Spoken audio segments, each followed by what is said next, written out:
तो क्या तुम भी 1v2 करने जाते हो और अकेले पिट के वापस आ जाते हो? CS रैंक में हार हार के परेशान हो चुके हो, अभी तक ग्रैंड मास्टर नहीं लगा पाए हो?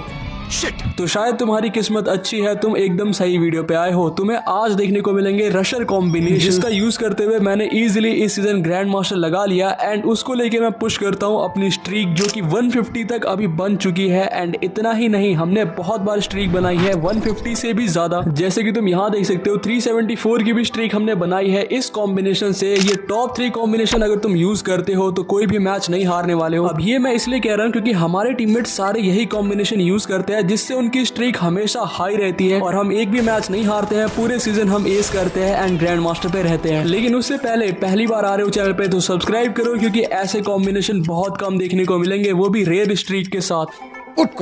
नंबर 1 कॉम्बो की बात करते हैं तो यहाँ पे तुम्हें सबसे पहले लगा लेना है तात्सुया कैरेक्टर एंड उसके साथ लगाना है तुम्हें ओथो कैरेक्टर, जो कि मोस्ट इंपॉर्टेंट है। अभी ऐसा इसलिए क्योंकि जब तुम तात्सुया लेके रश मारोगे किसी भी एनिमी के ऊपर, तुम जैसे उसको नॉक लोगे उसका टीममेट आएगा ही तुमको नॉक करने के लिए, लेकिन उसकी लोकेशन एक्सपोज हो जाएगी ओथो से। एक नॉक एंड चारों की ही लोकेशन तुम्हें मिल जाएगी। बाकी अगला कैरेक्टर तुम्हें लगा लेना है जोडा कैरेक्टर, जो तुम्हें हेल्प करेगा HP रिकवर करने में। एंड 4th वाले स्लॉट में तुम्हें लगा लेना है दशा कैरेक्टर, जो तुम्हें फायर रेट बढ़ाने में हेल्प करेगी। एंड बी स्टोन लगा के रखना, तुम्हें नेट भी करना। अब इसको लगाने के बाद होगा क्या, चलो देखते हैं। मैं पहले ही राउंड में आता हूँ जहाँ पे कि पहले एक एनिमी को 1 टैप पड़ता है एंड दूसरे की लोकेशन आ जाती है, ये सामने आ रहा होता है। मैं इसको भी 1 टैप दे देता हूँ एंड इजीली 2 को 1 टैप दिया। बाकी तीसरा आ रहा था, टीममेट की हेल्प से उसको नॉक किया एंड जो चौथा बंदा था उसको मैंने खुद ही 1 टैप देके फिनिश कर दिया। ये कॉम्बो से एस करना बहुत ज्यादा आसान हो जाता है। रश कॉम्बो है तो तुम्हें रश करके ही खेलना है, होल्ड करके नहीं खेलना है। जैसे कि यहाँ पे देखो, पहला एनिमी में नॉक लेता हूँ, दूसरे की वैसी ही लोकेशन आ जाती है। फायर करते ही मेरा दशा एक्टिवेट हो जाता है, जिसके बाद सामने वाले एनिमी को हेडशॉट पड़ता है। फिर मैं तात्सुया का यूज करता हूँ एंड फिर 2 बंदे थे मेरे सामने, तो मैं थोड़ा लॉन्ग में जाता हूँ एंड लॉन्ग से ही अपने स्किल का फायदा उठाते हुए लॉन्ग से ही हेडशॉट देके मैं एक एनिमी को नॉक लेता हूँ। वैसे ही सबकी लोकेशन आ जाती है। मैंने बोला था वो तो सबसे इंपॉर्टेंट है एंड वो इसलिए ही है क्योंकि लोकेशन बताता है। ये मेडिकेट कर रहा होता है, मैं इसको देख लेता हूँ। फिर लास्ट वाला एनिमी इधर होता है, इसने मेरे को नहीं देखा लेकिन मैंने इसको देख लिया एंड बड़े ही प्यार से एस हो जाता है। इतना ईजी है इस करना इस कॉम्बो के साथ। अगर अभी तक भी तुम्हारे समझ में नहीं आया तो अब तुम यहाँ पे समझो। अभी देखो मेरी HP अचानक से कम हो जाती है, मेरे ऊपर 3 बंदे रश कर रहे थे। मैं जैसे ही पहले को नॉक लेता हूँ मेरी HP रिकवर होती है जोटा की वजह से। फिर एक नेट आ रहा होता है, मैं थोड़ा पीछे जाता हूँ और फिर रश करता हूँ तो एक और एनिमी नॉक आता है, लेकिन जैसे ही तीसरे को नॉक लेता हूँ मेरी HP एक बार फिर से फुल हो जाती है। तो यहाँ पे मेरी प्रॉपर जोटा कैरेक्टर ने हेल्प करी थी, जिसके बाद मैं बहुत ही आसानी से अपनी HP को रिकवर कर पा रहा था। अभी यहाँ भी देखो, पहला फायर सामने वाले एनिमी ने दिया लेकिन मेरी HP दोबारा से रिकवर हो जाती है एंड फिर ओथो का यूज करते हुए मैं लोकेशन गेस करता हूँ एंड एक एक करके जो भी एनिमी मेरे को दिखता है सबको स्प्रे देके इजी पीजी एक एक करके सारे एनिमी